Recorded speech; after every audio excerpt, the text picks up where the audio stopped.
ఆదికాండము 4వ అధ్యాయం మొదటి నుంచి నేను చదువుతున్నాను చూడండి. ఆదికాండము 4వ అధ్యాయం మొదటి నుంచి. ఆదాము తన భార్య అయిన అవ్వను కూడినప్పుడు ఆమె గర్భవతి అయి కయీను కని, యెహోవా దయ వలన నేను ఒక మనిషిని సంపాదించుకున్నానని తరువాత ఆమె అతని తమ్ముడు హేబేలును కనెను. హేబేలు గొర్రెల కాపరి, కయీను భూమిని సేదపరిచేవాడు. కొంతకాలమైన తర్వాత కయీను పొలము పంటలో కొంత యెహోవాకు అర్పణగా తెచ్చాను. హేబేలు కూడా తన మందలో తొలుచూలు పుట్టిన వాటిలో కొరబిన వాటిని కొన్ని తెచ్చాను. యెహోవా హేబేలును అతని అర్పణను లక్ష్య పెట్టెను, కయీనును అతని అర్పణను ఆయన లక్ష్య పెట్టలేదు. ప్రార్థన చేద్దాం. పరలోకమందున్న మా తండ్రి, ప్రభువా నీకే స్తోత్రాలు స్తుతులు చెల్లిస్తున్నాం తండ్రి. ఈ రెండో వర్తమానం ద్వారా కూడా తండ్రి నీ ఆత్మ సహాయమును ప్రత్యక్షతను ప్రసాదిస్తూ చేరువచ్చిన ప్రతి ఒక్కరికి అర్థమయ్యే రీతిలో మీరే వర్తమానమును ప్రసాదించమని కృప చూపించమని యేసు ప్రభువారి నామం పేరట ఈ చిన్న ప్రార్థన అడిగి వేడుకునిస్తున్నాం తండ్రి, ఆమేన్. మంచిదండి. మనం లేఖన భాగం నుండి ఆదాముకు అవ్వలకి పుట్టిన కుమారులు, వారి పేర్లు ఏం పేరు? ఒకని పేరు కయీను, హేబేలు. వీరిద్దరు కుమారులు పుట్టారని మనం తెలుసుకున్నాం. అయితే వీళ్ళిద్దరు కయీను ఎవరు?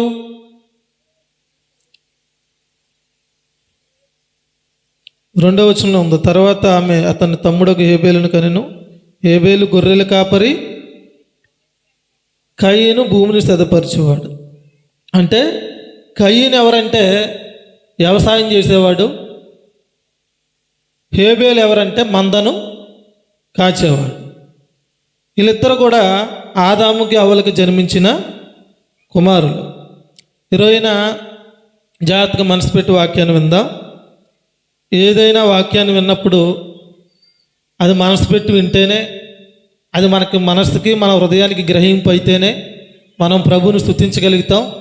ప్రభువా ఇంత గొప్ప స్థితి మాకు ఇచ్చినందుకు స్తోత్రాలని ప్రభుకి స్తోత్రాలు చెల్లించగలుగుతాం. అయితే గమనించండి, దేవుడు ఆదాము అవ్వలకి ఇద్దరు కుమారులు ఇచ్చాడు. వారిద్దరి పేర్లు కయీను, హేబేలు. ముందుగా దేవుడు కయీన్ని ఇచ్చాడు, తర్వాత తన తమ్ముడైన హేబేల్ని ఇచ్చాడు. దేవునికి వాళ్ళిద్దరు ఏం చేశారంట? ఒక దినాన అర్పణ తీసుకెళ్ళారంట. దేవుడికి వాళ్ళిద్దరు ఏమిచ్చారంటే అర్పణ ఇచ్చారు. ఏమిచ్చారు? అర్పణ అనేది ఇచ్చారు. దాంట్లో ఎవరి అర్పణ దేవుడు అంగీకరించాడు, ఎవరి అర్పణ అంగీకరించలేదు? కయీను అర్పణను దేవుడు అంగీకరించలేదు, హేబేలు అర్పణను దేవుడు అంగీకరించాడు. దేవుడు పక్షపాతం ఏం కాదు కదా, మరి అక్కడ ఎందుకు ఎలా రాయించాడు దేవుడు? ఒకళ్ళ అర్పణేమో అన్నగారి అర్పణ, కయీను గారి అర్పణేమో అంగీకరించలేదు, హేబేలు అర్పణేమో దేవుడు అంగీకరించాడు. హేబేలు అర్పణ దేవుడు ఎందుకు అంగీకరించాడు అంటే, హెబ్రీయులకు రాసిన పత్రికలో చూడండి ఏమనుందో.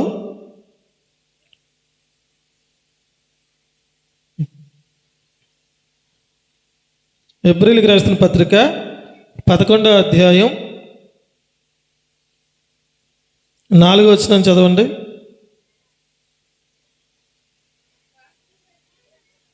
హెబ్రీయులకు రాసిన పత్రిక 11వ అధ్యాయం 4వ వచనం. విశ్వాసమును బట్టి హేబేలు కయీను కంటే శ్రేష్టమైన బలి దేవునికి అర్పించెను. దేవుడు అతనిని అతని అర్పణను గూర్చి సాక్ష్యం ఇచ్చినప్పుడు అతడు ఆ విశ్వాసమును బట్టి నీతిమంతుడని సాక్ష్యము పొందెను. అతడు మృతి పొంది ఆ విశ్వాసము ద్వారా మాట్లాడాను. ఈ వచనంలో మనకు అర్థం కావాల్సింది ఏంటంటే, ఆయన విశ్వాసాన్ని బట్టి అర్పణ ఇచ్చాడు. విశ్వాసాన్ని బట్టి దేవునికి ఏమి ఇచ్చాడు? హేబేలు అర్పణ ఇచ్చాడు.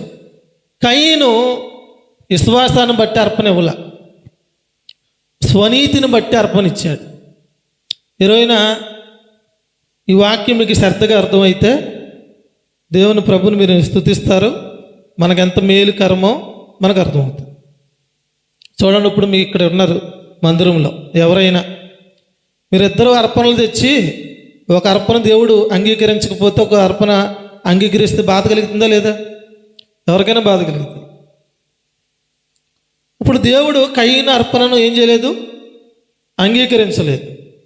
చూడండి, ఆదికాండం 4వ అధ్యాయం 5వ వచనం చదవండి.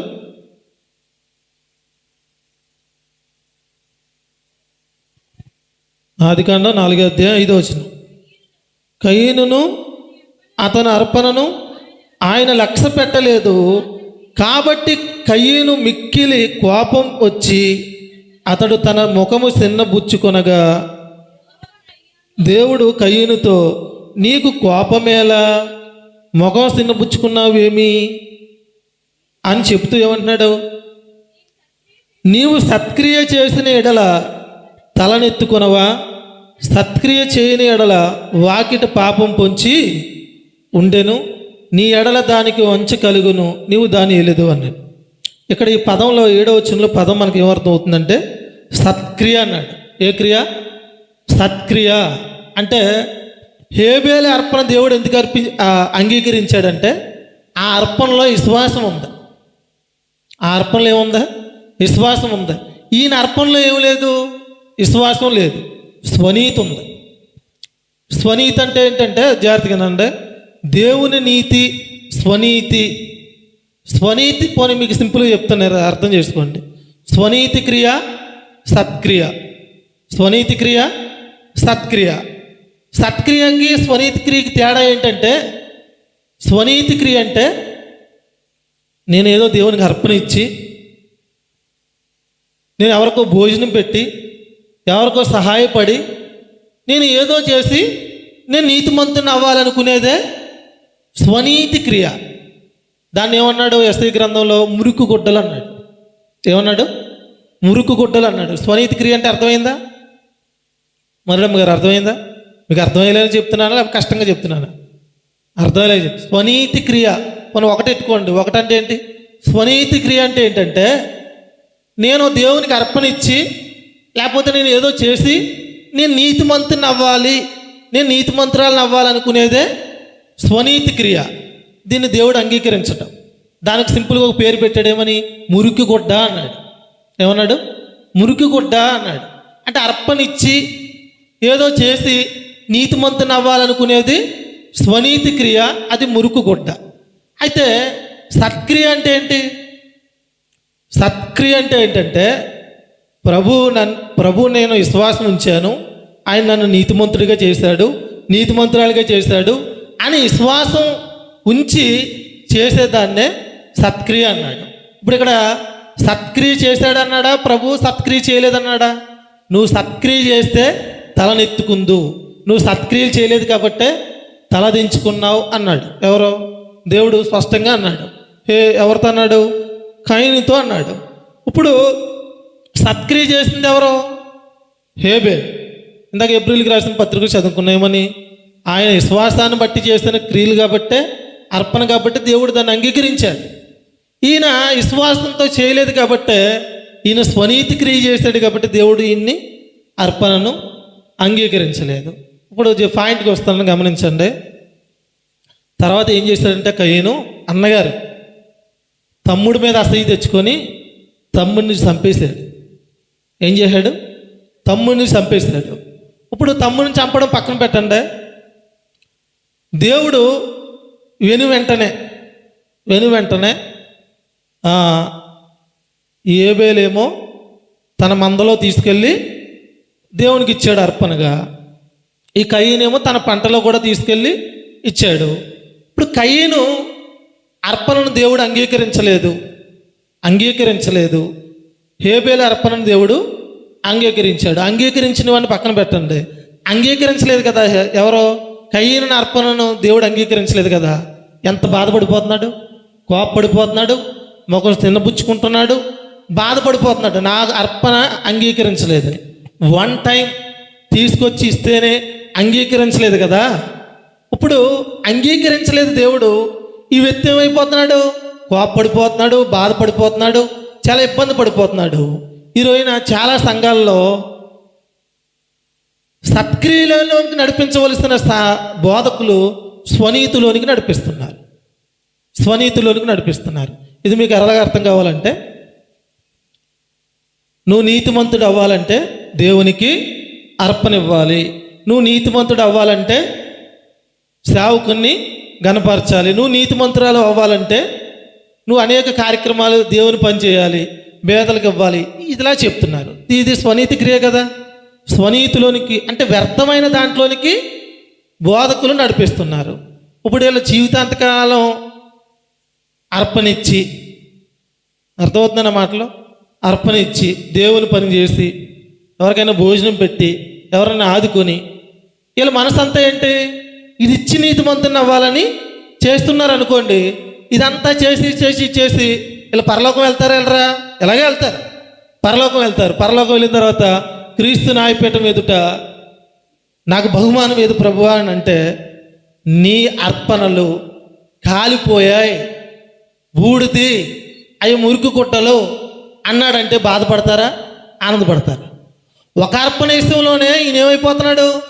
కయ్యను ముఖం చిన్నబుచ్చి చేసుకుంటున్నాడు, కోపపడిపోతున్నాడు, తన తమ్ముడిని చంపేసే స్థితిలోకి వచ్చేసాడు.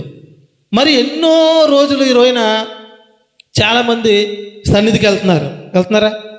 సన్నిధికి వెళ్తున్నారు, ఎన్నో అర్పణలు ఇస్తున్నారు, ఎన్నో కానుకలు ఇస్తున్నారు, పేదలకు భోజనం పెడుతున్నారు. ఇవన్నీ ఎందుకు చేస్తున్నారు? వీళ్ళు నీతిమంతుని అవ్వడానికి చేస్తున్నారు. వీళ్ళు ఒక రోజు పరలోకం వెళ్తారు. నేను వెళ్ళాను అనరు. వాళ్ళు నీతిమంతులు అయ్యారు సంగతి తెలిసినా తెలియకపోయినా పరలోకం వెళ్తారు. వాళ్ళు క్రీస్తు న్యాయపీఠం దగ్గరికి వెళ్తారు. కానీ వీళ్ళు అర్పించేవి, వీళ్ళు చేసేవన్నీ కాలిపోతాయి. అక్కడ బహుమానం ఉంటుందా? ఉండదు.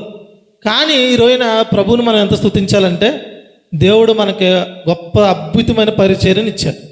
మనం చేసే ప్రతీది కూడా నిష్ప్రయోజనం కానీ పరిచర్యను దేవుడు ఇచ్చాడు. మనం ప్రభువుని చాలా స్తుతించాలి. ఎందుకు స్తుతించాలి? మనం ఇప్పుడు కయ్యను అర్పించిన అర్పణ అర్పించాలా దేవునికి? హేబేలు అర్పించిన అర్పణ అర్పించాలా? హేబేలు అర్పించిన అర్పణ అర్పించాలి. ఎలా అర్పించాలి చూడండి. తీతుకు రాసిన పత్రిక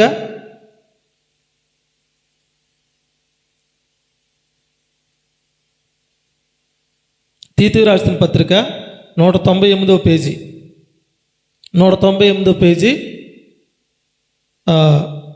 తీతుకు రాసిన పత్రిక 3వ అధ్యాయం 8వ వచనం కానీ చదువుకుందాం. ఈ మాట నమ్మదగినది గనుక దేవుని యందు విశ్వాసం ఉంచువారు సత్క్రియలు శ్రద్ధగా చేయటి యందు మనసు ఉంచుతారు. సత్క్రియ అన్నాడు ఇక్కడ. స్వనీతి క్రియ అన్నాడా? సత్క్రియ అన్నాడా? సత్క్రియ అంటే ఇక్కడ ఏ వ్యక్తి అయినా సత్క్రియలు చేయాలంటే దేవుని యందు విశ్వాసం ఉంచేవాడే చేస్తాడు. దేవుని యందు విశ్వాసం ఉంచలేని వాడు చేస్తాడా? చేయడు. సత్క్రియలు ఎవరు ఏం చేస్తారంటే దేవుని యందు విశ్వాసం ఉంచేవారే చేస్తారు. అమ్మ జాగ్రత్తగా మనసు పెట్టానండి. దానికి దీనికి తేడా ఏంటో మనసు పెట్టానండి. ప్రతి వారం కూడా మనం వచ్చి ఒకసారి ప్రశ్నలు అడిగినప్పుడు చెప్పకపోతే మనకే అర్థం అవ్వకపోయింది అనుకోండి, ఇతరులకు మనం చెప్పలేం. చాలామంది ఏమంటున్నారంటే వాళ్ళకి అర్థం కాక బుర్ర తక్కువ వాళ్ళు ఆ విశ్వాసం ద్వారా ఇలా నీతో వచ్చేసింది అన్నారు, ఇంకైతే ఇంకేం చేయక్కర్లేదు అంటున్నారు. వాళ్ళకి అలాగే అర్థమైందనమాట. వాళ్ళకి అలాగే అర్థమైంది వాక్యం. కనుక ఇక్కడ ఏమన్నాడు? దేవుని యందు విశ్వాసం ఉంచేవారే సత్క్రియలు చేస్తారు. దేవుని యందు విశ్వాసం ఉంచేవారే సత్క్రియలు చేస్తారు. అబ్రహాము ఏదైనా చేసి నీతిమంతుడయ్యాడా? దేవుని నమ్మి నీతిమంతుడయ్యాడా? ఆలోచన. అబ్రహాము దేవుడు ఏదైనా చేసి నీతిమంతుడయ్యాడా? దేవుని నమ్మి నీతిమంతుడయ్యాడా? దేవుని యందు విశ్వాసం ఉంచి దేవుని నమ్మును మానే నీతిమంతుడయ్యాడు. దేవుని యందు విశ్వాసం ఉంచి దేవుని నమ్మి నీతిమంతుడయ్యాడు అంటే ఆయనకి దేవుని యందు విశ్వాసం ఉందా లేదా? విశ్వాసం ఉంది. ఆయనకి దేవుని యందు విశ్వాసం ఉంది కాబట్టే దేవుడు ఆయనకు పరీక్ష పెట్టాడు. ఆయన విశ్వాసానికి పరీక్ష పెట్టాడు. నీ కుమారుని తీసుకొని వెళ్ళి నా కొరకు బలి ఇవ్వమన్నాడు. ఆయనకి దేవుని యందు విశ్వాసం ఉంది కాబట్టే, ఆయన దేవుని నమ్మాడు కాబట్టే సిద్ధపడిపోయి తన కుమారుణ్ణి బలి ఇవ్వడానికి తీసుకెళ్ళాడు. అంటే ఇప్పుడు దాన్ని బట్టి మనం ఆలోచించండి, ఈ వాక్యాన్ని కంపేర్ చేసుకొని మాట్లాడండి. ఏమని ఇక్కడేమని ఉంది? దేవుని యందు విశ్వాసం ఉంచేవారే సత్క్రియలు చేస్తారు.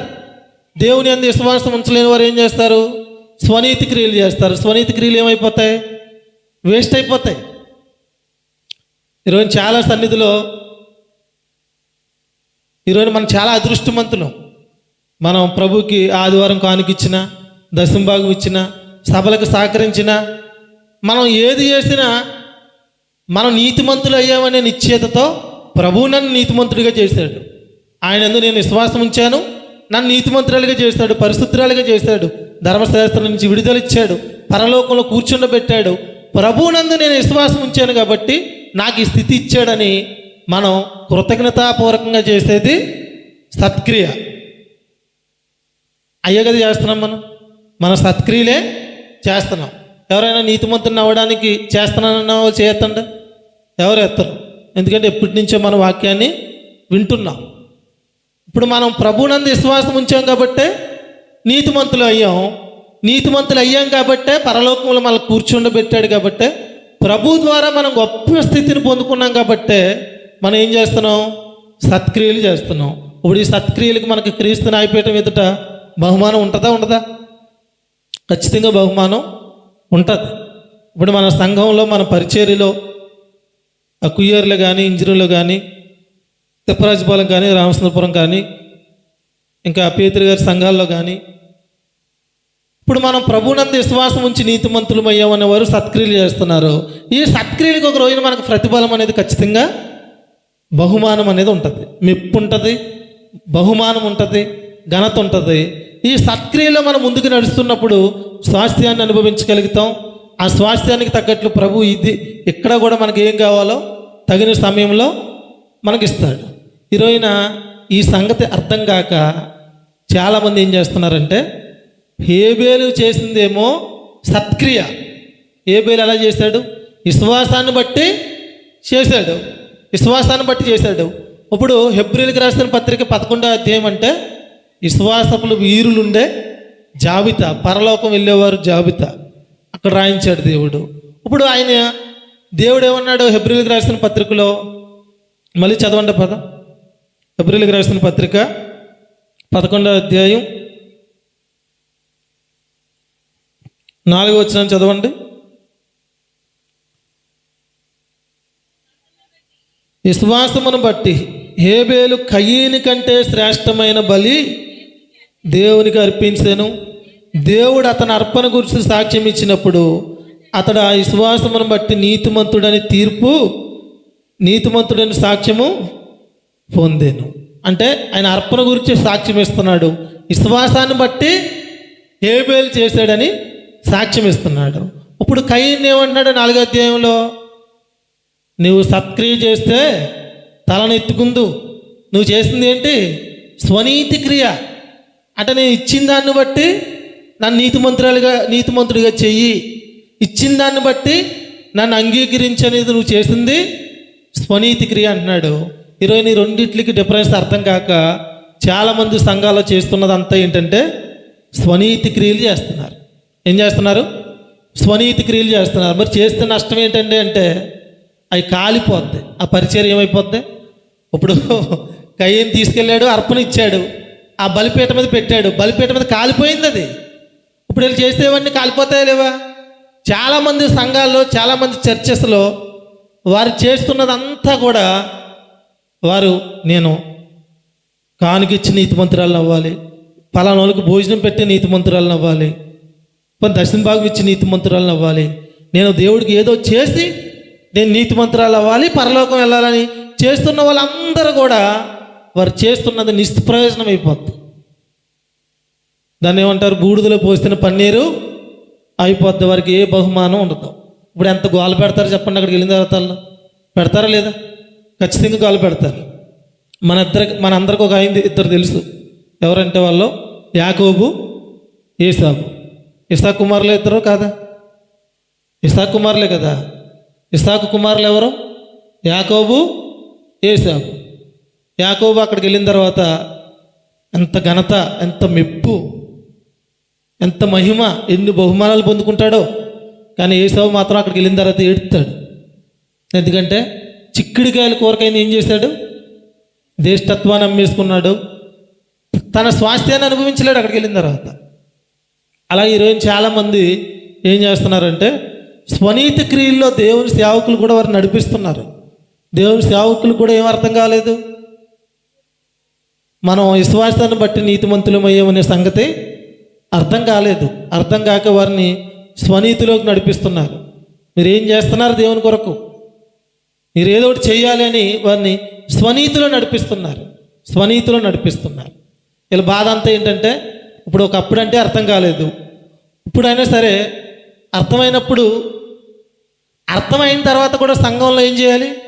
స్వనీతిలో నడిపించకుండా విశ్వాసంలో నడిపించాలి. తిరిగి ప్రశ్నలు ఏం చేస్తున్నారంటే ఈ వాక్యం మొదట్లో ఒక 3 సంవత్సరాల క్రితం ఒక ప్రాంతంలో డిస్కషన్ చేస్తున్నప్పుడు కిరణ్ గారు ఏమంటున్నారంటే మా అందరితో, యేసు ప్రభు ఈ లోకానికి వచ్చి ఆయన నీతిని దానంగా మనకి ఇచ్చాడు. ఫలానా ఎక్కడ ఉంది? రామపత్రిక 4వ అధ్యాయంలో ఉంది. మీరు ఏదో చేసి నీతిమంతులు అవ్వడం కాదు, ఆయన నీతినే మీకు దానంగా ఇచ్చాడంటే ప్రసాద్ నేను మొక్కమొక్కలు చూసుకొని తర్వాత ఇంటికి వచ్చిన తర్వాత కూడా చాలా ఆలోచించాను దాని గురించి. కానీ అక్కడే ఒక వ్యక్తి పక్క నుంచి తాస్పంలాగా లేచిపోయి, కిరణ్ గారు మీరు అలా చెప్తే కుదరదండి, ఎందుకంటే మొన్న నా సంఘంలో నా మైకులు నేనే కట్టుకున్నాను, నా బాక్సులు నేనే పెట్టుకున్నాను, నా లైట్లు నేనే కట్టుకున్నాను, మీకులాగా ఇంకా విశ్వాసాన్ని బట్టి నీతిమంతులు అయిపోయారని చెప్పేస్తే ఇంకెవరు ఏ పని చేయరు అన్నాడు ఆయన. అప్పుడు అన్నాడు కిరణ్ గారు, అయితే మైకులు కడితే మీరు నీతిమంతులు అవుతారని చెప్తారా? బాక్సులు కడితే, లైట్లు కడితే నీతిమంతులు అవుతారని చెప్తారా అంటే ఆయన బుర్రగొక్కున్నాడు అనమాట. అంటే వీళ్ళు ఏం చెప్తారు? ఇప్పుడు సంఘంలో ఇవన్నీ చేయట్లేదు కాబట్టి కానుకలు ఎవరేమో అని కానుకలు ఇస్తేనే నీతిమంతులు అవుతారు, బాక్సులు పెడితేనే నీతిమంతులు అవుతారు, బాగా తుడిస్తేనే నీతిమంతులు అవుతారు, దేవుని పని చేస్తేనే నీతిమంతులు అని చెప్తారా? అలా చెప్పకూడదు కదా. ఏమని చెప్పాలి? ప్రభువునందు మన విశ్వాసం ఉంచాం, మనల్ని ప్రభు ఏం చేశాడు? నీతిమంతులుగా తీర్చాడు. ఈ తర్వాత నీ ఇష్టం. ప్రభువుకు కృతజ్ఞతాపూర్వకంగా ఏం చేస్తావో చెయ్యి, అంతే. ఇప్పుడు గ్రామంలో ప్రెసిడెంట్ అయినా, ఎమ్మెల్యే అయినా, ఎవరైనా ఏదైనా రోడ్లు వేయించి ఏదైనా గ్రామానికి ఏదైనా మంచి చేస్తే అప్పుడు వాళ్ళకి ఏం చేస్తారు? సాలువ కప్పి సన్మానం చేస్తారు, అంతేనా? చేయకముందే చేసేస్తారా? చేసిన తర్వాతే చేస్తారు. ఇప్పుడు దేవుడు మన జీవితాలు ఏం చేశాడు? మనకు నీతినిచ్చాడు, పరలోకాన్ని ఇచ్చాడు, పరిశుద్ధతనిచ్చాడు, గొప్ప స్థితినిచ్చాడు. ఇప్పుడు దీన్ని నువ్వు ప్రేమతో చేయాలి. సత్క్రియలు అంటే ఏంటి? ప్రేమతో కృతజ్ఞతతో చేసేవే సత్క్రియలు. కనుక రెండింటికి మీకు అర్థమైంది అనుకుంటాను. కనుక మనందరం కూడా ఏమని చేయాలి? హేబేల్లా చేయాలా, కయీన్లా చేయాలా? హేబేల్లాగే చేయాలి. విశ్వాసాన్ని బట్టే దేవునికి చేయాలి. మనం కయీన్లాగా చేయకూడదు. ఇది చేస్తేనే నేను అంగీకరించబడతానేమో అనేది మనం చేయకూడదు. అన్నిటికంటే ప్రాముఖ్యమైనది దేవుడు యందు మనం విశ్వాసం ఉంచడం. కనుక ప్రియులారా గమనించండి, ఈ వర్తమానాన్ని ప్రతి ఒక్కరూ మీ హృదయాల్లో భద్రపరచుకోండి. స్వనీతికి దేవుని నీతికి మనకు అర్థమైంది చాలామందికి, మంచిది. ఇది చాలామందికి అర్థం కాల. ఇంకా అనేక గ్రామాల్లో, మనకు తెలిసిన వారు ఉన్న గ్రామాల్లో సేవకులకే అర్థం కాలేదు. సేవకులకి అర్థం కాకపోతే ఇంకా ఇప్పుడు ట్యూషన్ చెప్పేవాడు మాస్టర్కి పాఠాలు అర్థమైతే పిల్లలకి అర్థమవుతాయి. సేవకుడికే చాలామందికి అర్థం కాని పరిస్థితి. కనుక ప్రతి ఒక్కరు గమనించండి, ప్రార్థన చేయండి. ఈరోజున మనకు కావలసిన వారు కూడా ఉన్నారు, ఆయా ప్రాంతాల్లో ఉన్నారా లేదా? ఉన్నారు. వారు అందరూ స్వనీతి క్రియలు చేస్తున్నారు. ఒక దినాన్ని వారు ఏం చేస్తారు? పరలోకం వెళ్ళిన తర్వాత, క్రీస్తు న్యాయపీఠం వెళ్ళిన తర్వాత బాధపడతారు.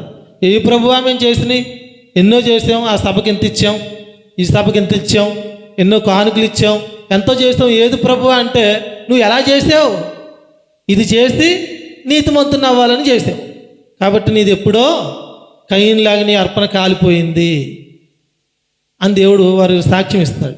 వారికి ఆ సాక్ష్యం ఇవ్వకుండా ఉండాలంటే మన సంఘం ద్వారా, మన పరిచర్య ద్వారా వారందరికీ సత్యం తెలుసుకుందురుగాక. ఆమేన్. ప్రార్థన చేస్తున్నాం. దేవుడు ఈ సత్యాన్ని మనకు దగ్గర చేసినందుకు కూడా ప్రభువును స్తుతించండి. ఈ సత్యం మనకు కూడా అర్థం కాకపోతే మనం కూడా అదే స్వనీతి క్రియల్లో ఉందో అది అర్థం చేసుకొని ప్రార్థించవలసిందిగా తెలియజేస్తున్నాను. ప్రేమ కలిగిన మా తండ్రి, దయగలిగిన మా దేవ, ప్రభువా నీకే స్తోత్రాలు స్తుతులు చెల్లిస్తున్నాను తండ్రి. నీ ఆత్మ సహాయమును, ప్రత్యక్షతను, వాక్శక్తిని మాకు అనుగ్రహించి కయ్యను చేసిన అర్పణ అది స్వనీతి క్రియని దేవుడు ఆనాడే నువ్వు సత్క్రియ చేస్తే తలనెత్తుకుందు అని ఆయన క్రియలకు, ఆయన అర్పణకు ఆయన సాక్ష్యం ఇచ్చారు. హేబేలు అర్పణ విశ్వాసాన్ని బట్టి నీతిమంతుడని ఎంచుకుని చేసిన అర్పణను మీరు లెక్కించారు. ప్రభా ఈనాడు మాకు గొప్ప సత్యాన్ని దగ్గర చేశారు. స్వనీతికి దేవుని నీతికి తేడా ఏంటో మీరు మాకు తెలియజేశారు. నీ అందు విశ్వాసం ఉంచేవారే సత్క్రియలు చేస్తారని నీ వాక్యం సెలవిస్తుంది. ఆనాడు అబ్రహాము నీ అందు విశ్వాసం ఉంచాడు కాబట్టినే తన కుమారుని బలి ఇవ్వడానికి, సత్క్రియ చేయడానికి సిద్ధమయ్యాడు, అర్పించాడు. అట్టి రీతిలోనైనా ఈరోజున సంఘం అంతా ప్రభు ద్వారా వచ్చిన స్థితిని ప్రభువునందు మేము విశ్వాసం ఉంచడం ద్వారా మాకు నీతినిచ్చారు, పరిశుద్ధతనిచ్చారు, పరలోకంలో మమ్మల్ని కూర్చుండబెట్టారు, ధర్మశాస్త్రం నుంచి విడుదలిచ్చారు. విశ్వాసం ద్వారా గొప్ప స్థితిని మాకు ఇచ్చారు కాబట్టి మేమందరము నీ ఆత్మ సహాయంతో వాడబడి కృతజ్ఞత కలిగి సత్క్రియల్లో ముందుకు సాగడానికి దేవా మీరే మాకు సహాయం దయచేసి కృప చూపించి నడిపించమని యేసు ప్రభువారి నామం పేరట, అలాగే నాయనా ఇంకా నాయనా అనేక దూర ప్రాంతాల్లో మా సహోదరులు ఉన్నారు, వారందరిని కూడా మీరు జ్ఞాపకం చేసుకోండి. పేర్ల పిచ్చిని, మేరీని మీరు జ్ఞాపకం చేసుకోండి. రాజుని, రాజు భార్య లక్ష్యాన్ని జ్ఞాపకం చేసుకోండి. అలాగే గణేష్ని, గణేష్ భార్యని జ్ఞాపకం చేసుకోండి. కిన్నీరు లక్ష్మణుడి గారిని, అలాగే రత్నం గారిని మీరు జ్ఞాపకం చేసుకోండి. అలాగే పుట్ట వెంకన్నను, అలాగే ప్రభువ పుట్ట లోవను మీరు జ్ఞాపకం చేసుకోండి. దూర ప్రాంతాలకి వారు వ్యాపారాల నిమిత్తం వెళ్ళి ఉన్నారు. వారందరినీ కూడా నీ సంరక్షణ, నీ భద్రతలో, వారు అనుదినము చేస్తున్న ప్రయాణంలో నీ సంరక్షణ, నీ భద్రతనిచ్చి నడిపించండి. అలాగే నాయనా ఇంకా ఈ ప్రాంతంలో మా వాళ్ళందరూ, మా సహోదరులందరూ వారు దూర ప్రయాణాలు వెళ్ళి వారు వ్యాపారాలు చేస్తున్నారు. వారందరిని కూడా మీరు జ్ఞాపకం చేసుకోండి. ప్రతి ఒక్కరిని వారు ఉంటున్న ప్రదేశంలో వారు చుట్టూ నీ కంచెని ఏర్పరుస్తూ, నీ సంరక్షణ అనుగ్రహిస్తూ, మా గ్రామం నుండి వ్యాపార నిమిత్తం ఆయా ప్రాంతాలకు వెళ్ళిన ప్రతి ఒక్కరు చేస్తున్న ప్రయాణాల్లోనూ సురక్షితమైన, క్షేమకరమైన ప్రయాణాలని మీరే ప్రసాదించమని ప్రార్థిస్తూ ఈ ప్రార్థన మా ప్రభువును రక్షకుడైన యేసు ప్రభు వారి నామం పేరట ఈ చిన్న ప్రార్థన అడిగి వేడుకునిస్తున్నాం తండ్రి. ఆమేన్.